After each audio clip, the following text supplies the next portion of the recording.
শিম ভাজা খাচ্ছ? নমস্কার বন্ধুরা, আশা করি সকলেই খুব ভালো আছেন। আমিও খুব ভালো আছি। তো আজ আমি আবারও চলে এসেছি আপনাদের সামনে আরও নতুন একটি ভিডিও নিয়ে। আজ আমি দেখাবো আমাদের পঞ্চমীর যে সরস্বতী পুজো উপলক্ষে রান্না হয় সেটি আপনাদের সঙ্গে আমি শেয়ার করব। তো দেখুন, তার জন্য আমরা বাড়ির সকলে মিলে আনাজ বোনাতে বসেছি। বাঁধাকপি কাটা হয়ে গেছে। এরপর আমার বড় বৌমা শিমগুলিকে কাটতে বসেছে, আমি ওদিকে একটু বেগুনগুলো কেটে নিচ্ছি। তো আমাদের তো বাড়ির আয়োজন জানেন প্রচুর, যেহেতু অনেক বড় ফ্যামিলি, সেটা আপনারা সকলেই জানেন।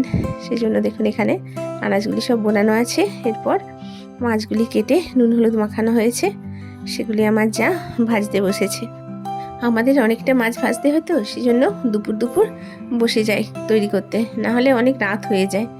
তো মাছের ঝাল হয়ে গেছে। এরপর আমার মেজোজা আরেকদিকে শিমগুলি ভেজে নিচ্ছে।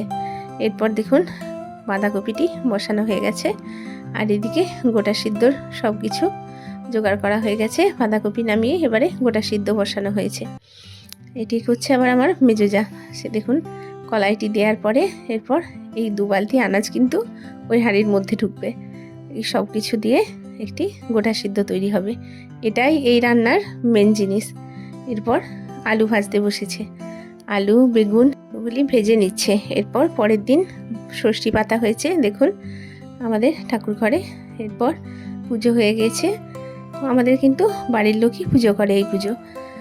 এরপর পরের দিন রান্নাগুলি আপনাদের একটু দেখিয়ে দিই। 2 হাঁড়ি ভাত করা হয়েছে, আর ওদিকে মাছের ঝাল, এগুলি সব ভাজাভুজি, পোস্ত ভাজা, গোটা সিদ্ধ, এদিকে চাটনি রাঙালু দিয়ে টমেটো দিয়ে, আর এখানে এক হাঁড়ি গোটা সিদ্ধ রাখা আছে, এটা বেগুন ভাজা আর আলু ভাজা সব বড় বড় থালায় রাখা হয়েছে। এটা শিম ভাজা আর বাঁধাকপির তরকারিটা ফ্রিজে রাখা আছে। যে দেখুন আমার মেজোজা দেখাচ্ছে।